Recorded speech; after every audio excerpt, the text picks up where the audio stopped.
भगवद गीता अध्याय 3 श्लोक 18 नैव तस्य कृतेनार्थो न कृते नेह कश्चन न चास्य सर्वभूतेषु कश्चिदर्थव्यपाश्रय।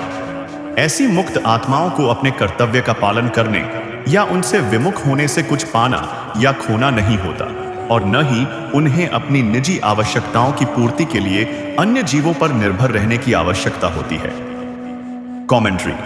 ये आत्मलीन संत आत्मा की अलौकिक अवस्था में स्थित रहते हैं।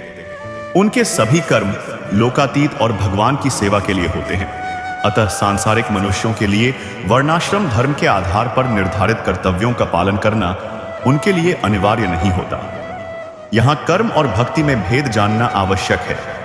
इससे पूर्व श्री कृष्ण कर्म अर्थात नियत सांसारिक कर्तव्यों के संबंध में व्याख्या कर रहे थे और यह कह रहे थे कि उन्हें भगवान को समर्पित करना चाहिए।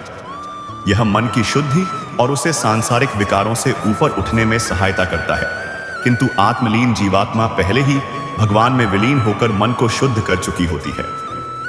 ऐसे ज्ञानातीत संत प्रत्यक्ष रूप से भक्ति या पवित्र आध्यात्मिक क्रियाओं जैसे कि ध्यान, पूजा, कीर्तन और गुरु की सेवा आदि में तल्लीन रहते हैं। यदि ऐसे आत्मलीन संत सांसारिक कर्मों से विरक्त रहते हैं तो उसे पाप नहीं माना जाता। यदि वे चाहें तो अपने सांसारिक कर्मों का पालन करना आगे जारी रख सकते हैं, किंतु उनका पालन करना उनके लिए अनिवार्य नहीं होता। इतिहास में दो प्रकार के संत हुए हैं। पहला प्रहलाद, ध्रुव, अम्बरीश, पृथु और विभीषण, जिन्होंने इस अवस्था को प्राप्त करने के पश्चात भी अपने सांसारिक कर्तव्यों का निरंतर पालन किया। ये सब कर्म योगी थे। बाह्य रूप से वे अपने शारीरिक कर्तव्यों का पालन करते रहे और आंतरिक दृष्टि से उनका मन भगवान में अनुरक्त रहा। दूसरे शंकराचार्य, माधवाचार्य, रामानुजाचार्य, चैतन्य महाप्रभु जैसे संत सांसारिक कर्मों से विमुख रहे और इन्होंने वैरागी जीवन स्वीकार किया। ये सब कर्म सन्यासी थे जो शरीर और मन सहित आंतरिक और बाह्य दोनों दृष्टि से भगवान की भक्ति में तल्लीन रहे।